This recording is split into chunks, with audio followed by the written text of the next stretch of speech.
Yeah, welcome to the Naija Filmmaker, a podcast about Nigerian filmmakers, their films, and how we can build a diverse and functional industry.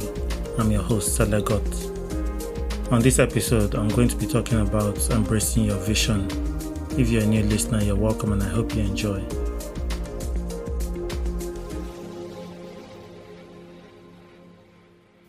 So a vision is a clear picture of what you want to do, where you want to go, or the impact you want to have.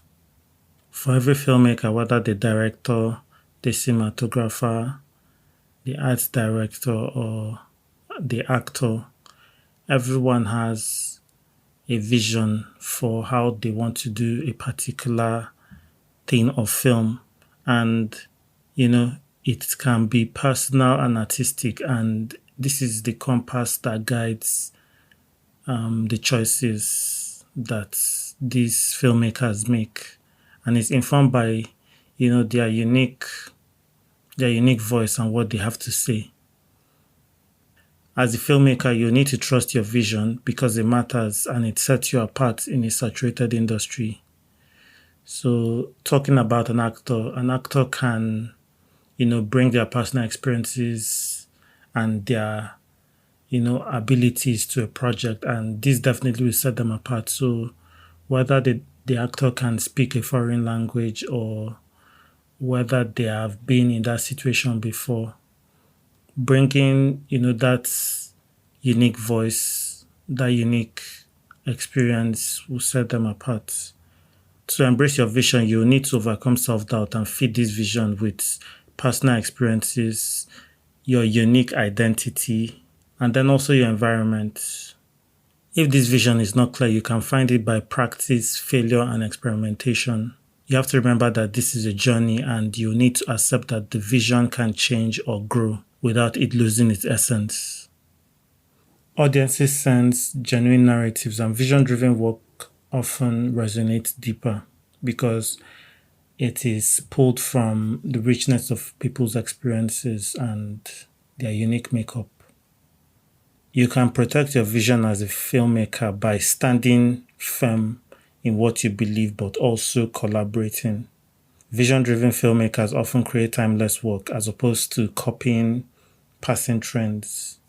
In order to keep speaking with your unique creative vision, you need to keep comparison at bay as it can dilute your creative direction. And one thing you owe the world is your unique perspective.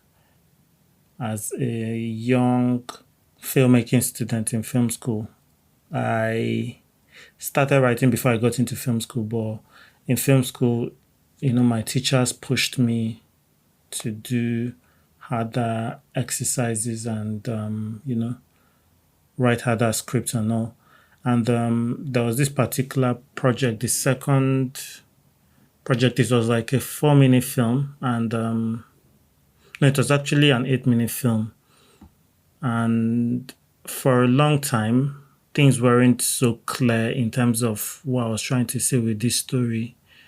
And for some reason, the script editor, my tutor, told me to, just go home, think about it, and, I guess add to what I've written. And, when I went home, I think I deleted most of what I had already done, and there was just this burst of creative energy. And when I was done with it, it was totally unrecognizable. And when I showed my teacher, he was really impressed.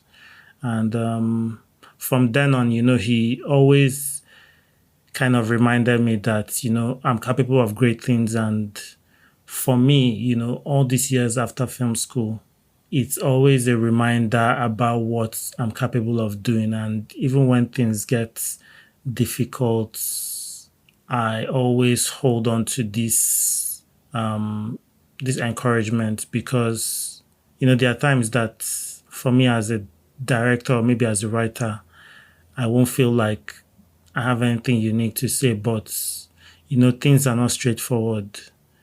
You have to go through that whole creative process and, refine the idea it is that you have.